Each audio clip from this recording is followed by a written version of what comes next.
Alors Hugo, tu proposes une autre approche, c'est aussi une approche qui fonctionne et c'est la première que j'ai envie de présenter ce soir, c'est, le raisonnement par récurrence. En effet, sans idée profonde de pourquoi cette relation est vraie, on a quand même un quantificateur universel en bonne place et donc on peut se dire qu'une récurrence va fonctionner. Alors, ce que j'aime bien dire aux étudiants, c'est qu'en plus de ce signal assez fort, quand même, de trouver un pour tout n dans n étoiles, on trouve un deuxième signal pour la récurrence. Donc, c'est bien d'avoir ces deux éléments en tête. C'est un espoir d'hérédité qui se passe bien. Et l'espoir d'hérédité qui se passe bien, ce serait, par exemple, alors, on va réfléchir, mais ce serait d'écrire quelque chose comme la somme de k égale 1 à n plus 1 d'une certaine quantité, qui est égale à la somme de k est égale à 1 à n de cette quantité, plus le terme qu'on laisse de côté en n plus 1. Ça, c'est ce qui fonctionne pour démontrer par récurrence la formule qui donne la somme des k, la somme des k carrés, la somme des k cubes. Il y a énormément de choses qu'on peut faire de cette manière-là. Donc on va se lancer là-dedans. Étant donné que c'est un modèle de rédaction classique, je vais me lancer dans la rédaction directement, et je m'arrêterai pour une période de recherche pour faire fonctionner l'hérédité. C'est là que ça va se jouer. Hein. Donc allons-y, on va dire, notons, disons, pour tout n dans n étoiles, et là je vais introduire ma collection d'assertions, donc je vais introduire Pn, ce que j'ai appelé Pn, je vais dire, Pn je vais le mettre en rouge parce qu'on va devoir l'utiliser, je vais dire que Pn c'est l'assertion selon laquelle la somme de gauche de k égale 1 à n des 1 sur n plus k est égale à la somme de droite, qui est assez étrange, parce qu'il y a 2 fois plus de termes que dans la première, donc on va se demander mais d'où ça vient cette affaire-là, des moins 1 puissance k plus 1 sur k. Ça c'est pour la première phrase qui est automatique. On va vérifier tranquillement l'initialisation, on va dire tout d'abord, on va s'attarder au cas n égale 1, donc tranquille. Tout d'abord, on va calculer d'une part et d'autre part les deux sommes. Je vais dire que la somme de k est égale à 1 à 1, du coup, des 1 sur 1 plus k. Bah, du coup, elle vaut 1 demi, puisqu'en fait, il n'y a qu'un seul terme dans cette somme, c'est le terme en k égale 1. Et puis, de l'autre côté, je vais calculer aussi la somme pour k allant de 1 à 2, du coup, de moins 1 puissance k plus 1. Donc ici, on va le mettre là, sur k. Alors, on va espérer que ça fait 1 demi, parce que c'est pas immédiat. On a le terme en k égale 1, on a un moins 1 au carré, donc pas de problème, ça fait 1. Et puis après, plus, il y a un moins 1 puissance 3, ici, sur 2. Et ça fait 1 moins 1 demi, et ça fait donc 1 demi. Et donc on est très content d'avoir ces deux informations, donc je vais essayer de mettre une accolade ici pour signifier la conjonction et, la conjonction logique et je vais dire donc P0 est vrai. L'initialisation, ça fait toujours du bien. Je raconte souvent cette petite anecdote que quand j'étais en thèse, j'essayais de démontrer par récurrence une propriété extrêmement compliquée. Et en fait, on avait commencé avec mon directeur de thèse par l'hérédité, parce qu'on s'était dit, il y a énormément de cas à faire, et c'était très compliqué. Et on dit, ah, l'initialisation, ça a marché, etc. Alors on a fait l'hérédité, jusqu'au moment où on s'est aperçu qu'en fait, l'initialisation fonctionnait pas. Et je me souviens de cette sensation horrible de m'être dit, mais en fait, c'est complètement foutu, quoi. C'est irrécupérable, si vous voulez. Vous pouvez avoir, quel que soit NPN implique Pn plus 1, mais si l'initialisation est fausse, vous pouvez rien faire. Alors, c'était terrible, quoi. Donc voilà, on est sauvé, nous, en tout cas, dans l'initialisation, il n'y a pas de blague. Donc on va mettre en place l'hérédité, et là, on va réfléchir, parce qu'il y a quand même une décision à prendre. Je sais pas si vous voyez la décision que j'ai à prendre, donc essayez d'y penser pendant que je rédige le début, c'est de la rédaction automatique. Si vous êtes élève en ECG, vous devriez connaître ces modèles par cœur, donc là on y va, et pendant ce temps-là, peut-être essayer de réfléchir à pourquoi j'ai une décision à prendre dès le début de l'hérédité. Soit n dans n étoiles, tel que Pn est vrai, on va essayer de garder les couleurs. Raté. Tel que Pn est vrai. Et là, décision. Donc petit coup de recherche, pourquoi ai-je une décision à prendre maintenant? Très intéressant, très intéressant. Donc là, on va pouvoir discuter avec Hugo d'un schéma de rédaction qu'il propose. je vais proposer 2 voies ici, d'accord? C'est pas la rédaction, là je fais une espèce d'incise, parce que Hugo propose un modèle de rédaction qui est tout à fait valide. Ça consiste à partir de P de n plus 1. On n'a pas dit qu'elle était vraie. Mais ce qu'on pourrait faire, c'est qu'on pourrait dire Pn plus 1 équivaut à quelque chose, ce qui équivaut encore à autre chose, et ainsi de suite, pour aboutir à une assertion dont on sait qu'elle est vraie. Donc ça, c'est quelque chose d'assez important. C'est quelque chose que vous pourrez trouver d'ailleurs dans ma formation sur les raisonnements logiques. C'est important, dès le départ, quand on est en classe préparatoire, de se munir d'un arsenal de modes logiques, de stratégies, d'outils logiques pour démontrer les choses. On a la synthèse, le raisonnement par récurrence, mais ça, c'est quelque chose qui me plaît beaucoup. Ça évite de faire des choses virtuoses, ça évite de faire apparaître des termes, des ajouter, retranchés, etc. Ça va dans une démarche de simplification, et j'affectionne beaucoup ce genre de raisonnement-là. J'aimerais juste, si possible, qu'on me propose l'autre voie, enfin disons une des nombreuses autres voies dont on dispose pour raisonner par récurrence. Pourquoi je parlais d'une décision à prendre? Qu'écririez-vous, en fait, et pourquoi pensez-vous qu'on a le choix? En fait, l'autre voie, donc je vais essayer de donner la réponse, l'autre voie, la chose qu'il faut considérer, c'est qu'on pourrait se dire, on va laisser de côté un terme. Donc soit je pars de gauche, je pourrais essayer de partir de cette somme-là avec n plus 1 en haut et en bas, pour essayer de trouver la somme de droite avec la somme de k égale 1 à 2n plus 2, ou alors partir de la somme de droite et atterrir à gauche. Voilà, exactement. Réventir, c'est exactement ça. C'est qu'en fait, j'ai le choix. Je pourrais considérer de partir de la gauche vers la droite ou de la droite vers la gauche. Et là, je proposerai une argumentation, donc il n'y a pas de bonne décision, on peut réussir les deux. Je proposerai plutôt de partir de celle de droite. Alors on va se dire, c'est paradoxal parce que ça a l'air d'être la plus compliquée. Cela dit, il n'y a que du k à l'intérieur, alors que de l'autre côté, il y a du n en haut dans la somme, mais il y a aussi un n qui se cache au dénominateur. Donc j'ai l'impression que l'hérédité la plus accessible consiste à partir du terme qu'il y a à droite. Et donc on va faire très attention, mais je vais écrire ici ce qu'on cherche. On pourrait du coup essayer, dans une méthode alternative, de partir de la somme de k est égal à 1 à 2 facteurs de n plus 1, donc attention à la gaufre qui consisterait à ne pas mettre de parenthèse ici. On pourrait essayer de dire que moins 1 puissance k sur k est égal, et puis là on fait un calcul tranquillement, et on le déroule jusqu'à trouver, si possible, la somme de k est égale à 1 à n plus 1, du coup, des 1 sur n plus 1 plus k. Alors vous avez le choix. C'est interactif. Je vous propose de choisir ce que vous voulez que je rédige, puisque vous êtes présent. Je vais faire réapparaître, notre hypothèse de récurrence quelque part, en bonne place. Et vous pouvez choisir, je ne vais pas rédiger les deux, parce que j'ai une deuxième manière de faire cet exercice, donc si je commence à faire toutes les manières, on va traiter que trop peu d'exos. J'aimerais bien quand même faire les trois, si possible. Donc ça, c'est notre hypothèse de récurrence, ça c'est PN.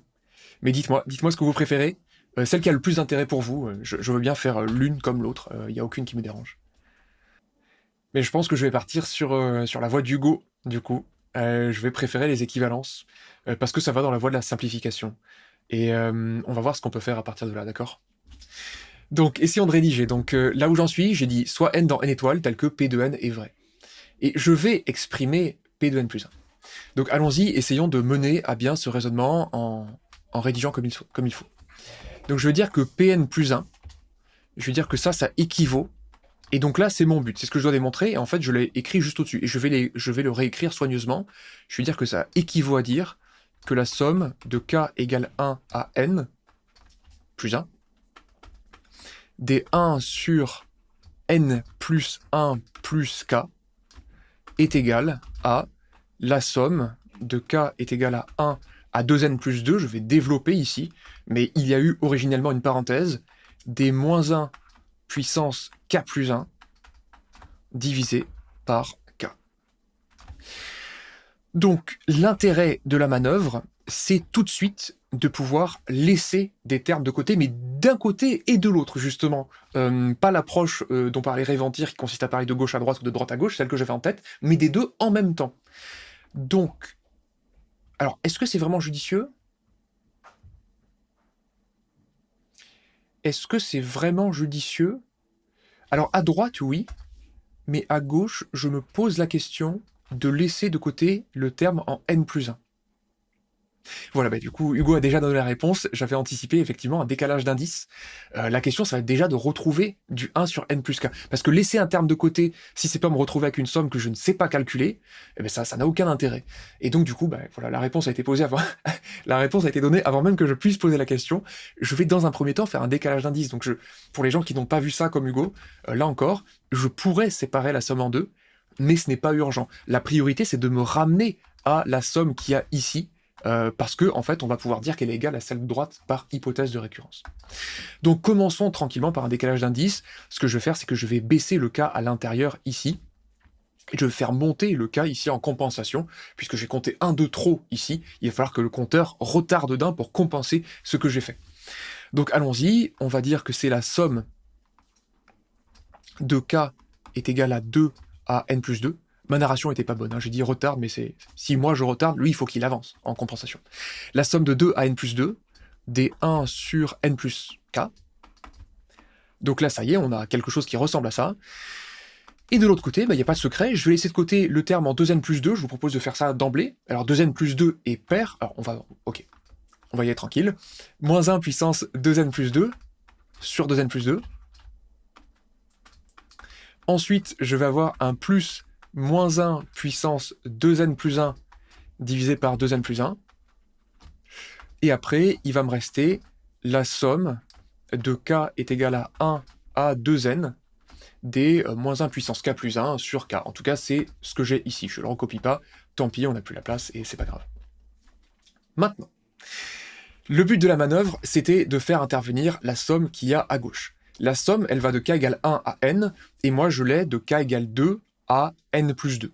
Donc je vais laisser des termes de côté, je vais essayer d'ajouter, retrancher, de manière à me ramener à cette somme. C'est ce que je vais essayer d'exploiter, parce que je pourrais simplifier de chaque côté de l'égalité. Donc on va essayer de mener ça à bien. Je vais dire que ça équivaut à dire que je vais laisser le terme en n plus 2 de côté, puisqu'il n'apparaît pas là. Donc je peux dire ici... Bien vu, merci Ogukage. Je fais une petite coquille, corriger instantanément. En fait, c'est mon esprit qui se relâche. Je sais que ça fait moins 1, donc j'ai mis un terme impair au pif. Ça serait une erreur, parce qu'on comprenait pas du tout d'où ça vient. Enfin, il s'avère que c'est juste, mais en fait, on comprenait pas ce que j'ai fait, donc ça paraît très très incongru. Je laisse le terme en k égale n plus 2. Donc j'ai moins 1 puissance 2n plus 2. Ensuite, j'ai le terme en k est égal à n plus 1. Donc ça va me faire 1 sur 2n plus 1.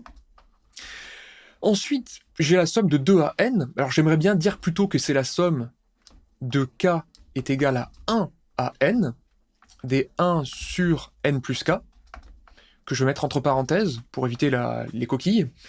Mais si je dis que ça part de 1, ben ça veut dire que moi j'ai moi-même ajouté un terme, et il va falloir que je compense ce méfait en l'ôtant en compensation. Donc il va falloir que je retire ce terme en k égale 1 qui n'existait pas originellement, et donc je relis, que je retranche 1 sur n plus 1. Oui, effectivement, j'ai fait une autre coquille, c'est terrible. Donc, qu'est-ce que j'ai fait? J'ai laissé le terme en 2n plus 2, 2n plus 2 plus 1, 2n plus 3, c'est terrible. C'est terrible, parce qu'en plus, ça donnerait un résultat faux. Et de l'autre côté, je laisse le terme en 2n plus 1, 2n plus 1 plus 1, 2n plus 2, le compte est bon. Et normalement, on est sur les bons rails. Merci pour la vigilance, parce que ça c'est horrible, on va simplifier le calcul, et je vais me retrouver face à une inégalité fausse. Alors il sera toujours temps de débugger le calcul, mais bon, si on peut éviter, tant mieux. Voilà. Donc ce que j'ai écrit là, ce pataquès là, c'est le terme de gauche en fait. Et je suis content d'avoir réussi à faire apparaître ce que je voulais, donc je vais le souligner ici. Parce que je vais pouvoir le simplifier avec le monsieur qui est juste là. Et donc je vais dire que c'est égal à... Donc là j'écris le égal, bon j'ai pas assez de place, mais bon peu importe, je vais faire un truc lisible quand même.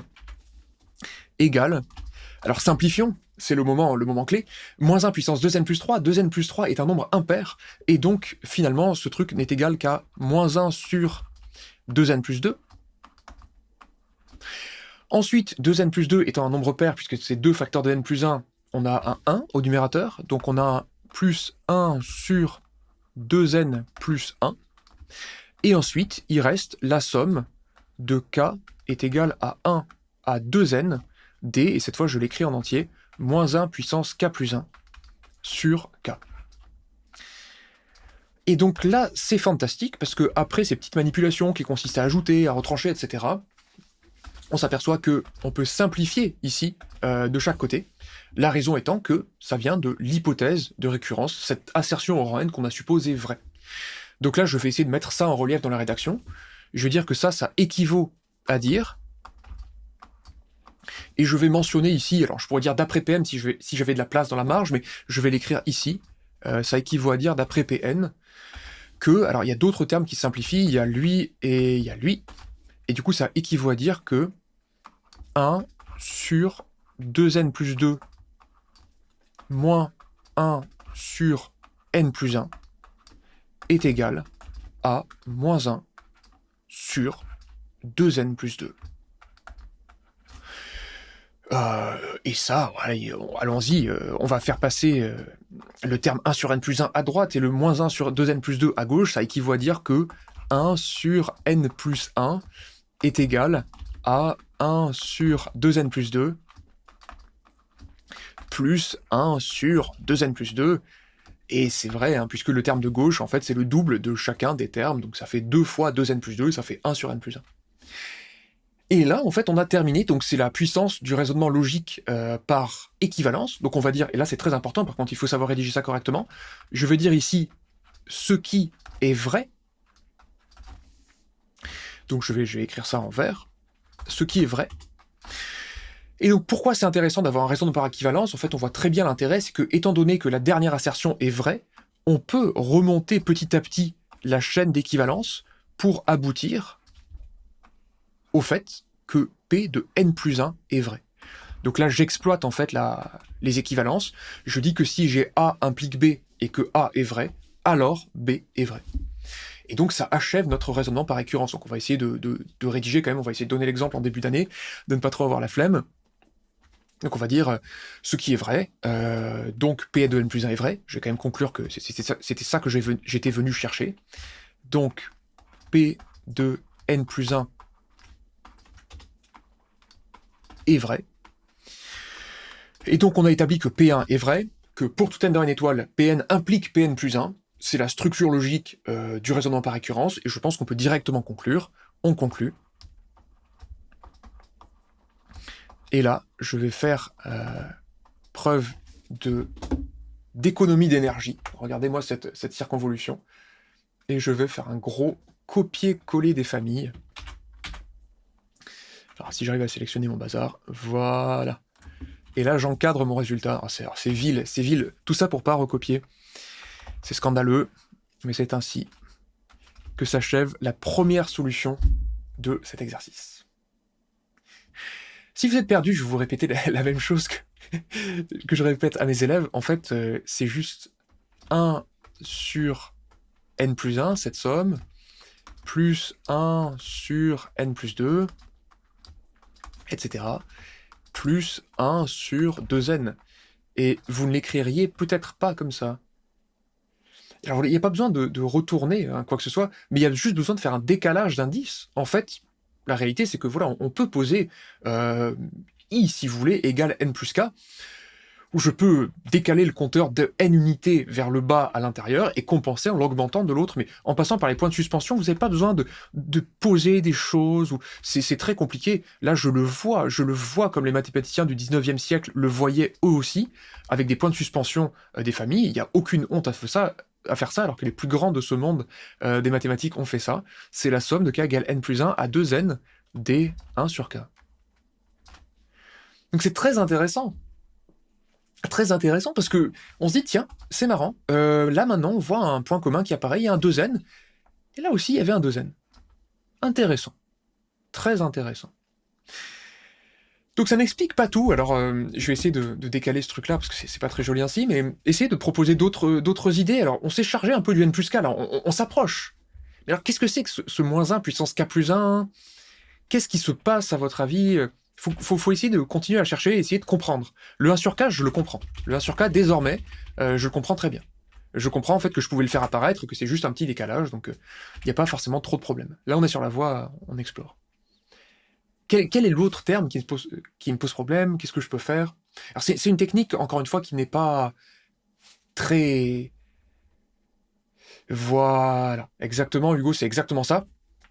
En fait, quand on voit un moins 1 puissance k plus 1, on peut se dire qu'en fait, il y a les termes pairs d'un côté et les termes pairs de l'autre. Et le mérite de cette disjonction de k, ça permet de faire complètement sauter le moins 1 puissance k plus 1, ce qui est l'une des différences fondamentales, parce qu'il y a ce terme à droite et il n'est pas là à gauche. Donc je veux lui régler son compte le plus vite possible. Donc, faisons les choses. On va essayer de rédiger comme ça. Donc là, c'est la deuxième démonstration qui part directement. Je vais dire soit n dans n étoiles, et je pourrais argumenter que d'une part, la somme de gauche est égale à, ça je mets peut-être ça au brouillon, d'une part, par décalage d'indices, la somme de gauche est égale à la somme que je viens d'écrire. D'autre part, je vais faire un deuxième calcul, je veux dire que la somme de k est égale à 1 à 2n des moins 1 puissance k plus 1 sur k, c'est, et dans un premier temps, on va pas avoir de honte à réécrire la même somme, k égale 2n à moins 1 puissance k plus 1 sur k, et là je vais ajouter que je ne somme pas sur tous les indices, je somme seulement sur les indices pairs, k pair. Ça correspond à prendre un sous-ensemble de l'ensemble des entiers strictement, compris entre 1 et 2n, et de l'autre côté, somme de k égale 2n, de moins 1 puissance k plus 1 sur k, et cette fois je somme selon un autre ensemble, et c'est celui où les k sont impairs. Donc, on peut déjà simplifier. C'est-à-dire que là, même sans autre manipulation algébrique, on va dire que si k est pair, eh bien k plus 1 se retrouve toujours impair, et donc le numérateur est toujours égal à moins 1. D'ailleurs, on pourrait le noter, ici ce truc-là, il est égal à moins 1. Et là, puisque je ne somme plus que sur les cas impairs, eh bien k plus 1 devient pair, et donc ici, ce truc-là vaut toujours 1. Donc ça, c'est très intéressant.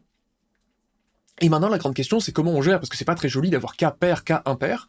C'est une description en compréhension des choses, on demande de réfléchir. Je vais plutôt utiliser une approche en extension, je vais essayer d'en faire la liste, quelque chose de descriptif, de mieux paramétrer. Donc c'est là la petite manipulation, donc je vais mettre un petit œil qui regarde, parce que c'est là où les choses se jouent. Clac, un œil. Donc ça, c'est une idée importante. Je veux dire que c'est la somme. Je vais changer l'indice volontairement cette fois, parce que là, c'est vraiment une autre variable, c'est pas juste un décalage, c'est... J'ai fait autre chose. Je vais dire que c'est la somme de P allant de 1 à n, des moins 1, je l'ai observé, autant l'exploiter, des moins 1 sur 2P. Donc vous pouvez bien vérifier que quand P va de 1 à n, 2P fait 2, 4, 6, 8, 10 jusqu'à 2n. C'est exactement les entiers pairs compris entre 1 et 2n. Et puis de l'autre côté, je vais aussi employer la variable P. Je vais dire que c'est la somme de P est égale à 1, alors on va se méfier, des 1 sur 2P plus 1, et je vais ajuster ensuite. En fait, c'est plutôt dans cet ordre-là que je veux faire. Donc, pour avoir K égale 1, le premier terme que ce soit 1, 2P plus 1, il faut que je choisisse P égale 0. Ou sinon, j'aurais pu prendre 2P moins 1, c'est vraiment au choix, c'est une question de style. Et le plus grand entier impair plus petit que 2n, c'est 2n moins 1. Il faut donc que je m'arrête à 2n moins 1, et ça me ferait aller du coup jusqu'à n moins 1. Alors cela dit, je me rends compte que c'est pas forcément des plus élégants, parce que je me retrouve ici avec un P allant de 1 à n, donc je vais proposer l'autre approche. Si j'allais plutôt, si je voulais décrire les impairs par des 2P moins 1, pour avoir le premier terme qui vaut K égale 1, je choisis P égale 1, ça ferait 2 moins 1 au dénominateur, et ça me permettrait en fait de sommer directement de 1 à n, donc c'est mieux, je vais choisir ça. Mais on a le choix ici. Voilà. Donc je vais redire ce qu'on a fait pour les gens qui n'ont jamais vu ça, parce que c'est quand même un passage important et assez délicat. On a une somme ici, dont les signes s'alternent. Si vous l'écrivez avec des points de suspension, vous voyez qu'il y a une alternance de signes. Quand c'est comme ça, séparé en termes pairs et impairs, c'est très bien, parce qu'on peut séparer les termes qui ont un signe négatif, ici, et les termes qui ont un signe positif de l'autre côté. Et ça nous intéresse, nous, dans le cadre de notre exercice, parce que, de toute façon, il n'y a pas d'alternance de signes dans la somme de gauche. Donc voilà comment on peut s'en sortir à partir de là. Donc je vais recaler ce truc-là. Alors maintenant, que peut-on faire ? Que fait-on ? Eh bien, je dirais qu'on va se contenter de rassembler les termes, a priori, Est-ce que ça va vraiment nous permettre de conclure? Là, je réfléchis, mais période de recherche, comment avance-t-on? Il faut juste que je réfléchisse un tout petit peu à la chose. Donc, je vais essayer de donner un autre indice, une autre question encore plus simple. Quelle est la somme autour de laquelle on tourne dans tout cet exercice? Parce que c'est le point commun, il faut chercher ça. Quand on cherche à résoudre des exercices qui sont compliqués, il nous faut, si on a l'impression que on tourne autour de quelque chose, il faut introduire soi-même ce quelque chose. Quel est le point commun entre cette somme-là, cette somme-là, cette somme-là, cette somme-là? Qu'est-ce que... Voilà, Réventir exactement, c'est la somme des 1 sur k. On tourne autour de la somme des 1 sur k. Et ce que je vais faire ici, c'est que je vais faire un espèce d'interlude, je ne sais pas si ça avance, mais je vais essayer de simplifier ce que je veux montrer. Je vais essayer de reformuler calmement mon but Nertax, exactement, la somme harmonique. Je vais dire, notons, donc voilà, c'est peut-être un bout de rédaction, ou c'est peut-être un bout de brouillon, peu importe, notons, pour tout n dans n étoile, je vais introduire une notation. C'est ça ce dont je parlais. Il n'y a pas beaucoup de personnes qui vont avoir l'idée de le faire, et pourtant c'est très utile, introduire une notation, poser une variable, notons a est égal à, je sais pas, je manipule un nombre compliqué, racine de 5 moins 2 divisé par je sais pas quoi, posons a égale truc, et comme ça après on y voit clair. Donc notons pour tout n dans n étoiles, je vais noter hn, h comme harmonique, je veux dire que hn c'est la somme pour k allant de 1 à n des 1 sur k. Et je vais reformuler mon but en ces termes. D'après tout ce qu'on vient de faire, donc notre but, désormais, je vais écrire le but en vert, notre but, c'est de démontrer que comment vous exprimez ce terme en fonction de hn. C'est quoi ça par rapport à la notation que je viens d'introduire? Et je vais la mettre en couleur, en fait. Hop. C'est la star. On va la mettre en violet. Let's go. Donc il faut exprimer ce bazar-là en fonction des hn. Qu'est-ce que vous en pensez?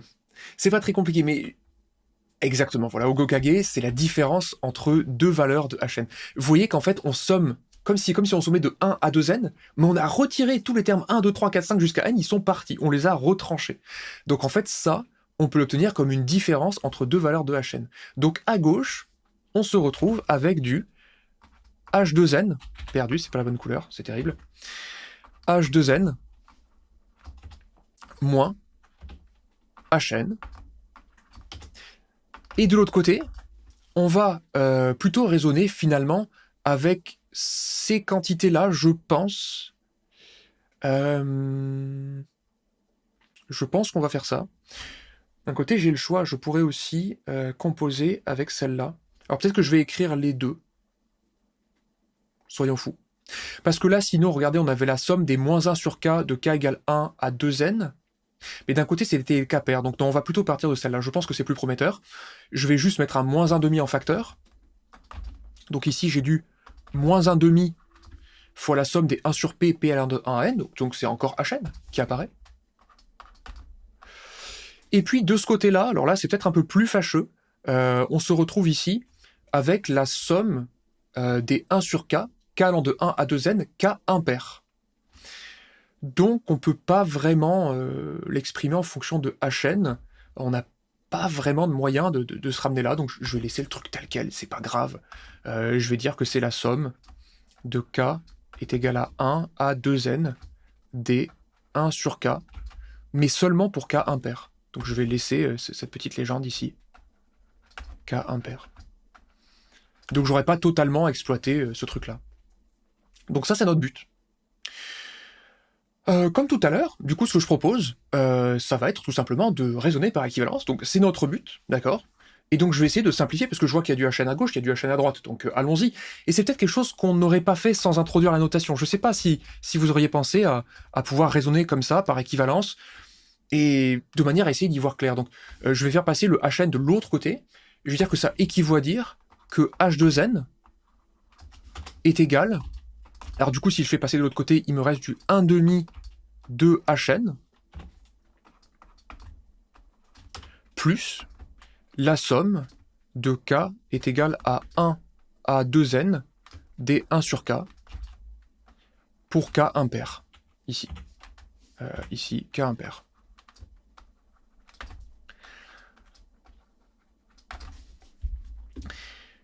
Et en fait, il s'avère que c'est vrai. Alors, non, cela s'avère, c'est redondant.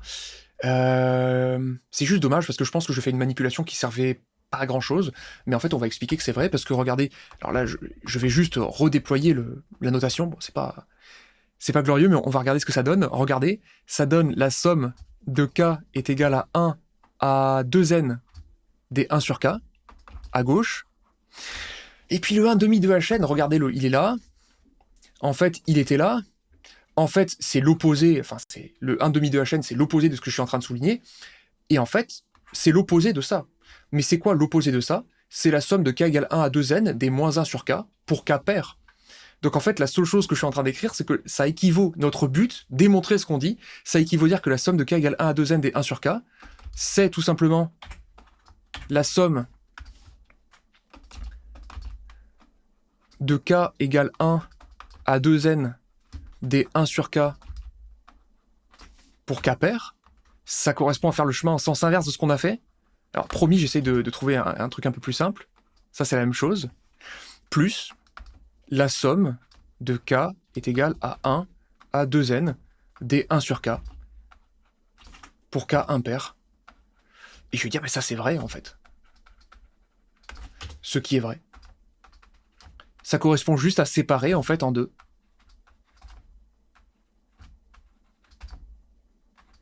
La somme de k égale 1 à n des 1 sur k. Et donc, on pourrait conclure de la même manière, je vais me permettre exceptionnellement... Non, attends, on va pas commencer à avoir la flemme au premier exo. Notons pour tout n dans n étoiles, ce qui est vrai. Donc finalement... C'est terrible. Donc finalement... on a réussi à accomplir notre but, et donc à démontrer à nouveau la relation qu'on souhaitait, et que je vais faire apparaître tout de suite, sans attendre. Et pan! Voilà. Alors comment aurait-on pu faire plus vite? Alors déjà je vais faire un récapitulatif, je vais y arriver, c'est pas une seule syllabe, un récapitulatif complet de tout ce que je viens de faire, et j'explique comment peut-être comment sans doute on aurait pu faire un peu plus rapide. Donc on est parti au tout début de ça, on l'a démontré par récurrence, mais on s'est demandé pourquoi c'est vrai, qu'est-ce qui se passe, comment ça se fait que je peux transformer une somme en l'autre, grosso modo. On a remarqué que le terme de gauche pouvait s'exprimer comme une somme des inverses de certains nombres entiers. On met ça en lien avec la notion de série harmonique, si on connaît de quoi je parle. Et de l'autre côté, on s'est dit qu'il serait sans doute bon de découper cette somme alternée en les termes pairs d'un côté et les termes impairs de l'autre. Et donc ce que ça permet de faire, c'est de faire sauter complètement ce moins 1 puissance k, et se ramener encore à des sommes d'inverses d'entiers. Et donc ce que j'ai fait au bout d'un moment, c'est que je me suis dit, bon, on est un peu bloqué. Moi, je veux démontrer que cette quantité, alors je vais essayer de l'entourer pas trop dégueulasse, je voudrais démontrer que ce truc-là est égal à la somme que je vais mettre ici entre des parenthèses en pointillés. Et je me suis dit, peut-être, qu'il serait agréable d'introduire une notation de manière à tout exprimer, non, pourquoi en pointillés, ça n'a aucun sens, de manière à tout exprimer en fonction de ça. Ça a permis au minimum de faire une manipulation, et c'est celle qu'Ogo Kage a suggéré, c'est d'exprimer en fait la somme qu'il y a là comme la différence entre H2n et Hn. Si on n'avait pas fait la notation, la chose simple à faire, ça aurait été d'ajouter et de retrancher ce qui manque. En fait, vous voyez, vous sentez qu'il manque un bout, k égale n plus 1 à 2n de 1 sur k. Quand on voit qu'on a la moitié d'un truc en mathématiques, on va souvent l'ajouter et le retrancher. Donc si vous vouliez continuer à partir de là, j'aurais dit que c'était la somme de k égale n plus 1, non, la somme de k égale 1 à 2n des 1 sur k, moins la somme de 1 à n des 1 sur k. Cette somme de 1 à n des 1 sur k, on pourrait la faire passer à droite, on pourrait la faire se tamponner avec le terme qu'il y a là, et réinterpréter ça comme la somme des nombres impairs, la somme de 1 à 2n des inverses des 1 sur k pour k impair, et ce qu'on aurait à gauche, après simplification, la somme de k égale 1 à 2n des 1 sur k pour k pair.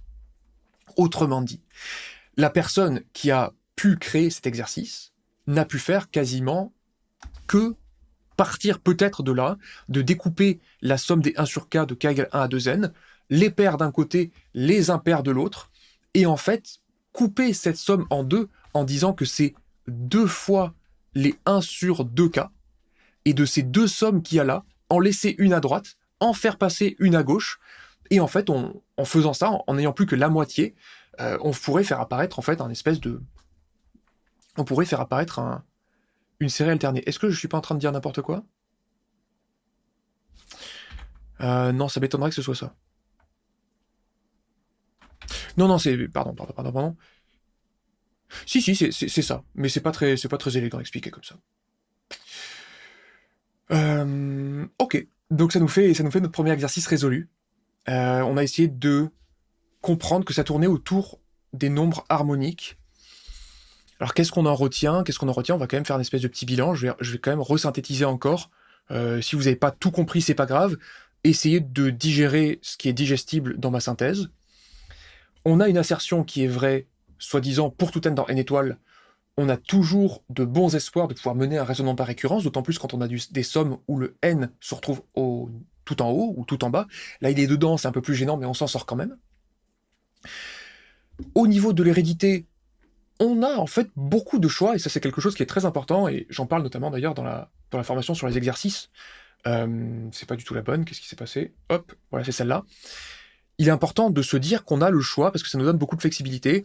On peut partir de gauche pour atterrir à droite, on peut partir de droite pour atterrir à gauche, on peut faire la différence des deux, ou alors on peut même essayer de dire que le fait que ces deux sommes soient égales équivaut à quelque chose qui soit vrai. Donc ça c'était notre première manière de faire, la récurrence, et ça s'est bien passé, avec des manipulations algébriques. On n'a pas séparé en pair et impair, on a juste laissé des termes de côté, ajouté, retranché, ça s'est très bien passé. Et de l'autre côté, on s'est dit peut-être qu'il est possible de fournir une démonstration directe, et effectivement, il était possible de fournir une démonstration directe, donc on commence par soit n dans n étoile, et ce qu'on a fait, c'est que on s'est débrouillé pour se ramener à ces sommes partielles de la série harmonique, en fait, de manière à ne pas raisonner par récurrence, et quand même aboutir en un nombre de lignes qui est, somme toute, assez réduit, dès lors qu'on a eu l'idée de séparer en pair et impair, on s'en sort extrêmement bien.